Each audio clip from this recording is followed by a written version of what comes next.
Welcome to UO Today. I'm Paul Peppis, Director of the Oregon Humanities Center. My guest today is poet Matthew Dickman, a visiting assistant professor of creative writing at the University of Oregon. Dickman earned his BA at the University of Oregon in 2001 and an MFA in creative writing at the University of Texas, Austin.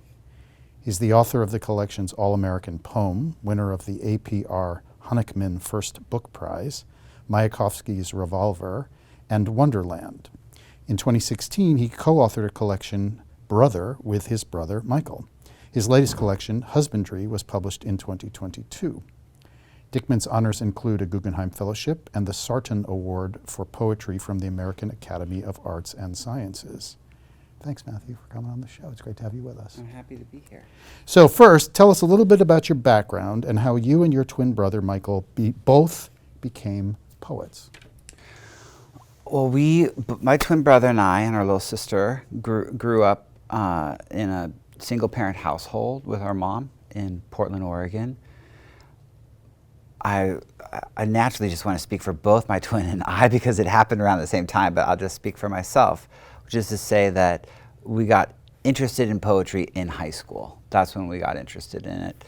And we had a mentor in high school, our teacher, Ernie Casciato, who was our English teacher and drama instructor. And he really encouraged us to read poems. He introduced us to people like Pablo Neruda.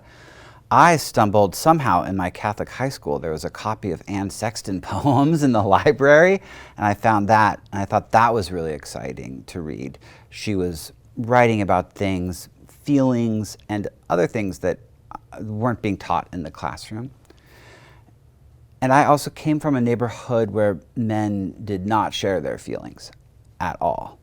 And the fact that you could have a space where you made something out of your inner life, and you could express yourself in a way that wasn't through silence or violence, seemed really attractive to me. And I just kept being like a moth to a flame, just kept being led to poems that way. I know you spent a lot of time in Powell's. Yeah. So say a little bit about what you guys did when you were in Powell's. Yeah, I mean, it's not very exciting, but I mean, it was exciting to realize we grew up in the Lentz neighborhood of Portland, and we were off of 92nd and Foster. But when we realized you could take a bus and leave the neighborhood, that was huge. And then when that bus led all the way downtown to Powell's Books, that was huge too. We would just roam the bookstore, and back then there wasn't social media, there weren't social platforms, there wasn't book talk or anything like that. And so we would pick up a book that we'd read a couple poems out of and really love it, and then we would just look on the back, and whoever gave the blurb, we'd go read their books, and then we'd look on the backs of their books. And we would just spend our rainy days at Powell's drinking coffee and reading books. You know, really cool stuff, just post-skateboarding cool stuff. I know you guys were really cool back then. Sure. So you earned your BA at U of O, and looking back, how did your undergrad experience here inform your identity and practice as a poet?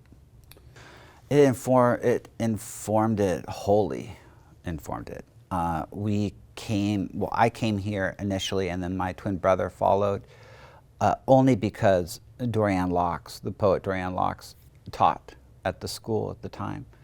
And she became a mentor and a friend to both my brother and I, and then her husband, the poet Joe Millar, became friends and a mentor. And while we were here, we met a bunch of other writers, both teachers and students. Another undergrad, Michael McGriff, who's also a published poet who did his undergrad at U of O. I met him here. Met Major Jackson, who was in graduate school at the time here. And they became deep friendships that have lasted decades. I'm 48, so it's been a long time. So you mentioned Major Jackson. I wanted to talk about that. So one of the poems in the volume Husbandry is called Fathers of Invention. And it records an experience with Major Jackson, the poet Major Jackson, who's a UO MFA alumnus. and a very celebrated poet. And in fact, I had the pleasure of interviewing him last year. Say a little bit about how you came to know him before you read that poem for us. Standing outside of Tsunami Books, Dorianne Locks and Joe Millar and some other poets were giving a reading that night, and I was standing outside, probably smoking a cigarette at the time, and got introduced to Major, and Major looked at me and said, "Well, are you reading tonight?" And I said, No, they're having real poets read poems tonight." And we just connected in that moment and became friends, and while he was in grad school here and I was in undergrad, we hung out all the time, drinking coffee, going out for beers, talking about poets we loved, from Derek Walcott to Seamus Heaney to Rita Dove to Dorianne Locks to Joe Millar, and sharing poems back and forth. So the poem that talks about Major in the volume is called Fathers of Invention. Would you read it for us? Sure. You know what I should have done is checked where it was first. There it is, page 94.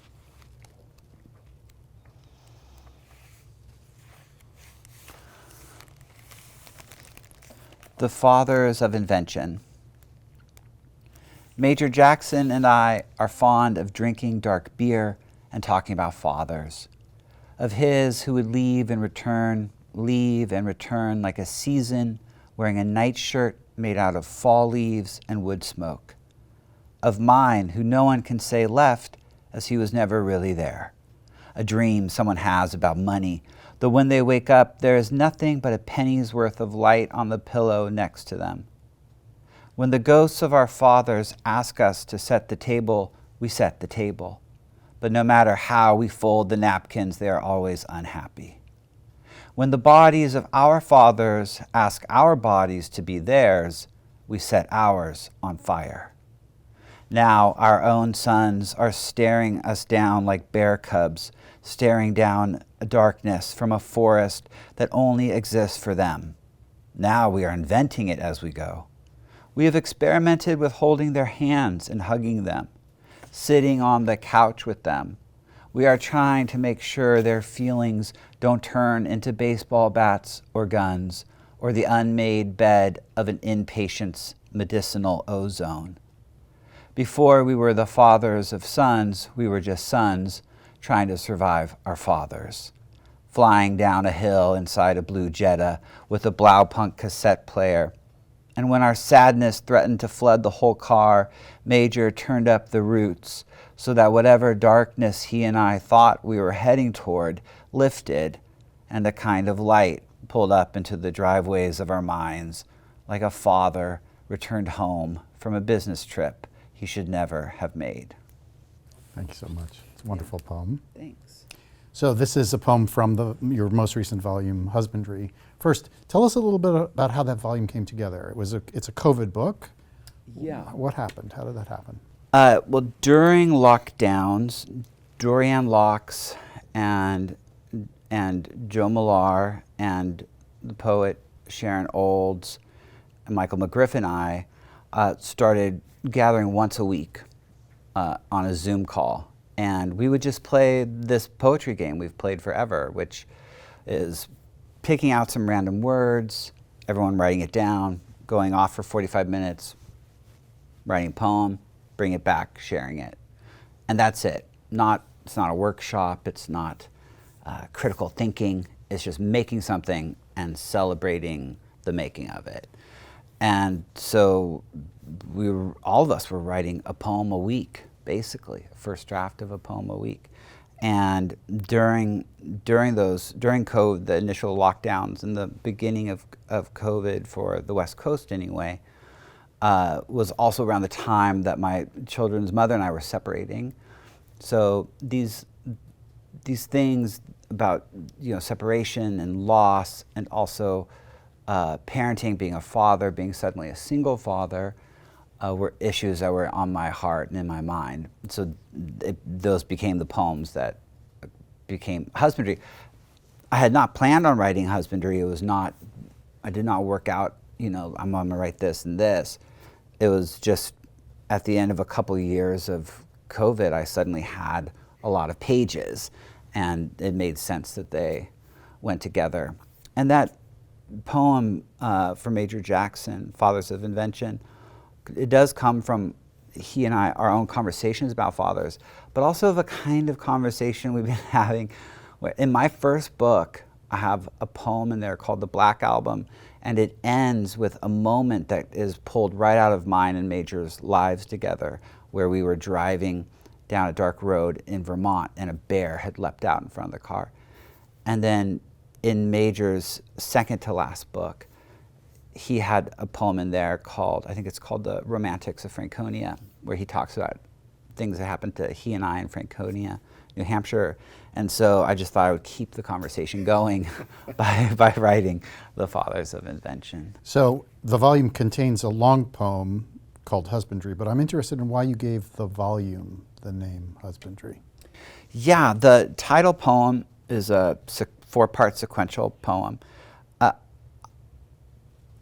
It has to do with twofold. It has to do playing off the idea of husbandry, of raising livestock, and also playing with the word husband, of me always wanting to be a husband, but never, I've not quite attained that. So I wanted to look at that word in a couple different ways.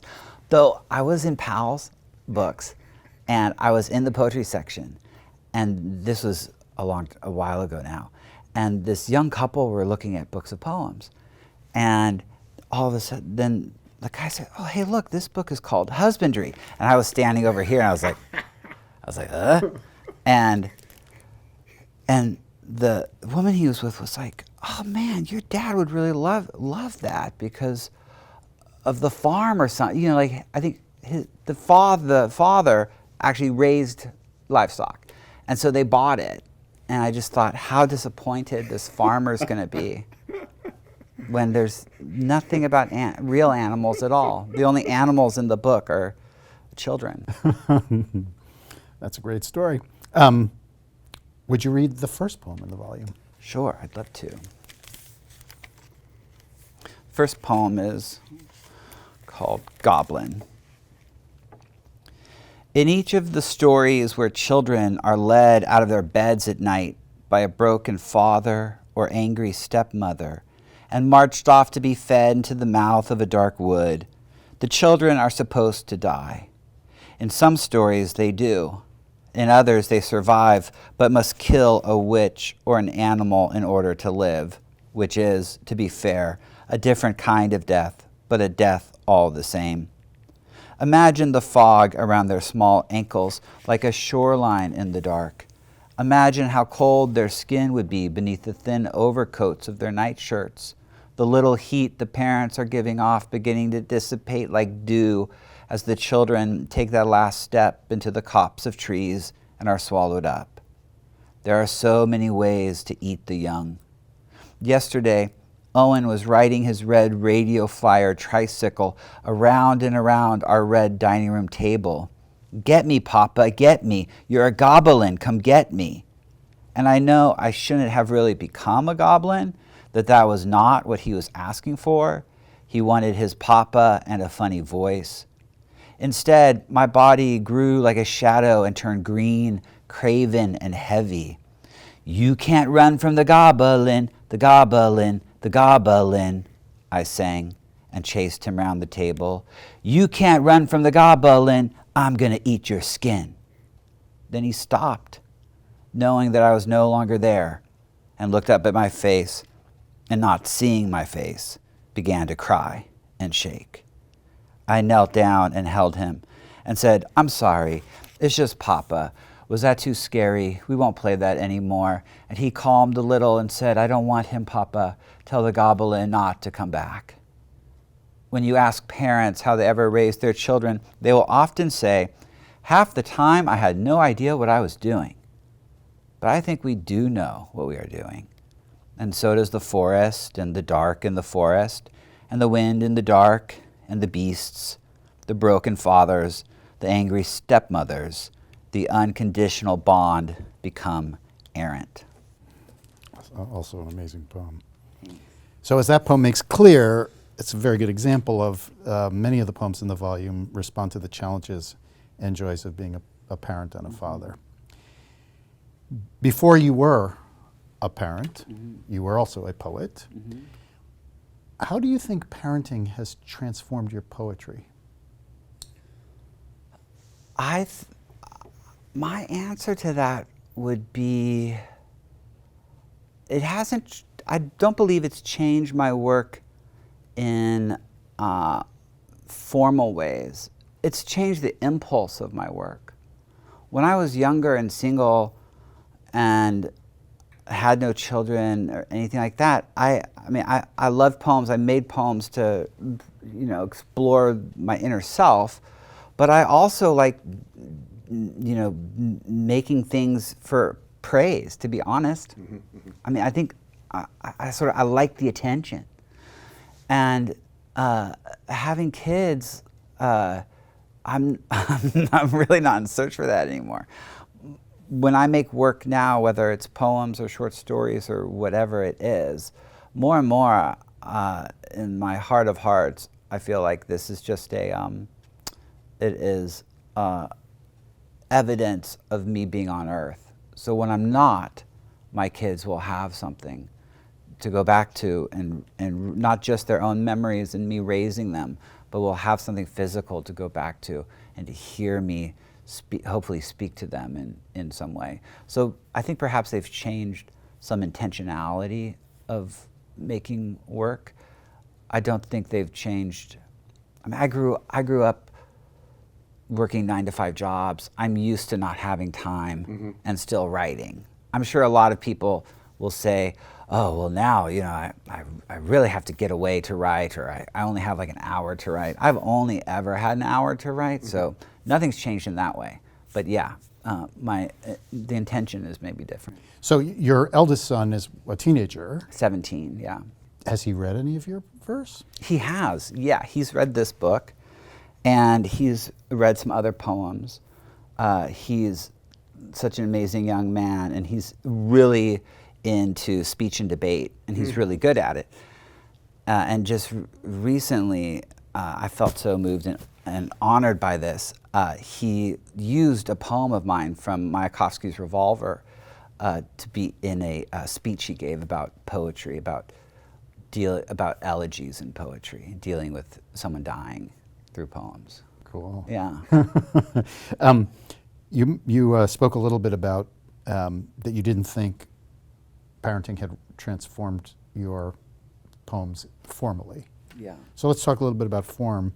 In Husbandry, almost all the poems are written they're relatively short poems written in brief couplets. Yeah. Why did you choose that? I mean, that's not the only mode in which you write, so why, for this volume, was that the right mode? That really came out of my last book, out of Wonderland. Before Wonderland, I came to a moment before writing or revising the poems in Wonderland where I realized that for a good chunk of time now, I'd been writing poems. But I've been writing the same kind of poem, I felt. They were long line narrative poems that told some sort of story, were maybe a little funny, maybe a little sad, and then came back around to wherever they started. And I had a little panic. I thought, if I'm getting older, if I'm changing, if I'm living in a world that demands change, then why is it that I constantly sit down and to express myself in the world, express it in the exact same way? Why aren't I articulating it differently? Even within the same genre of poetry, why aren't I doing that? Because at some point, some people have said that they like that. So in Wonderland, I started having stanzas. I mean, before I had no stanzas in any poem. And so started with having stanzas and messing around with that and being more free. And then in Husbandry, some of the poems had couplets, some had tercets, and then I liked how clean it looked. And I also liked all these poems together They're individual poems, but they're all about the same moment. It's all the same moment, the same time, and so that they're all in couplets, I feel anchors them in that same moment. It's both a collection of many poems and just really one long poem over 2 years. Very interesting, very interesting. So would you read us the final poem in the volume? Sure.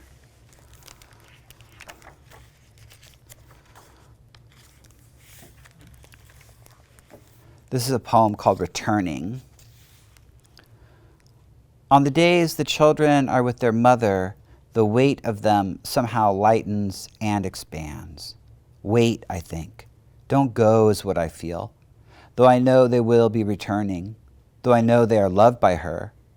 I walk around the 2-bedroom palace I have made for the 3 of us and lift their dirty clothes into my arms and cradle them. I gather all my children's dirty clothes around me, fanning them out like a gown, and wait for them to come home. The smell of them rising up from the pleats of the gown, the sounds of them still hanging in the steam from the pasta. I am their lady in waiting, and cannot wait to dress them again, to feed and bathe them, to hold them and smell their skin, but especially to feed them. That most of all. I pet the paws of their stuffed animals and say, don't worry, they'll be home soon. Why is everything such a death? Death is a gradient, a going away and a coming back. Death, a bee, a fat one, alone and lost in winter. Fuck death. Give me life.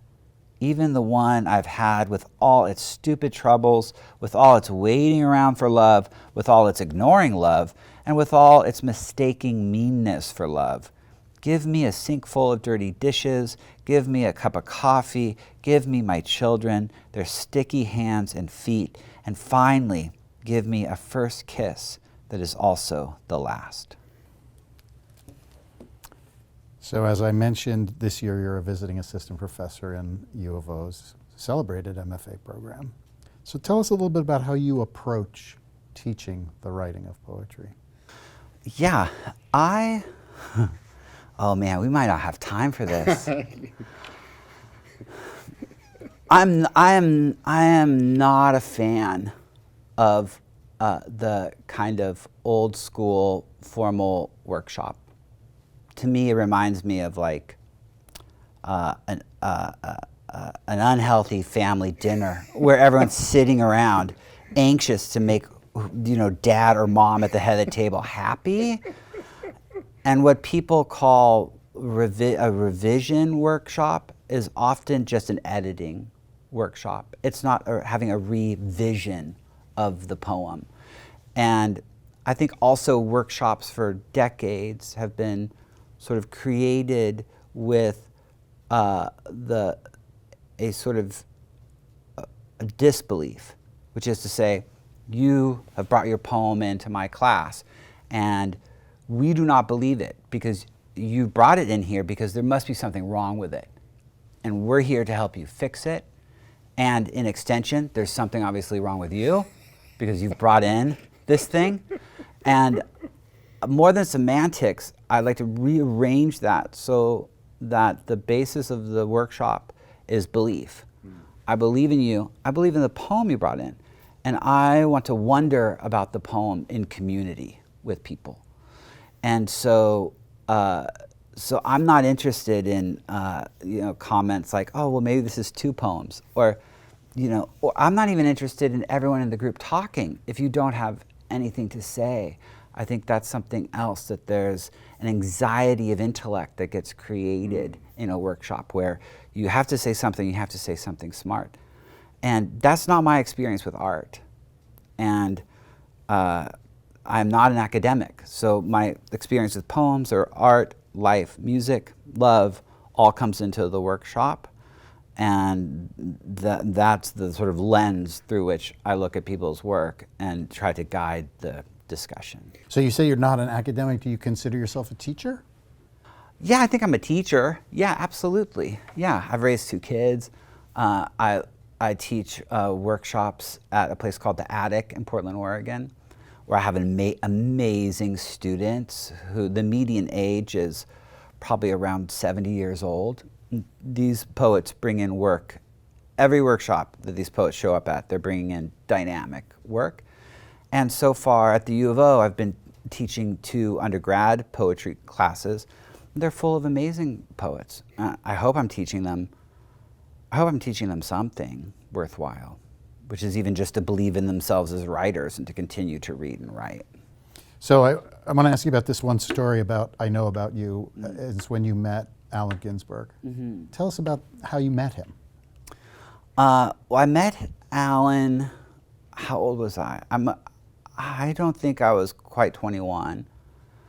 I do know that the night before I met him was the last time I ever dropped acid.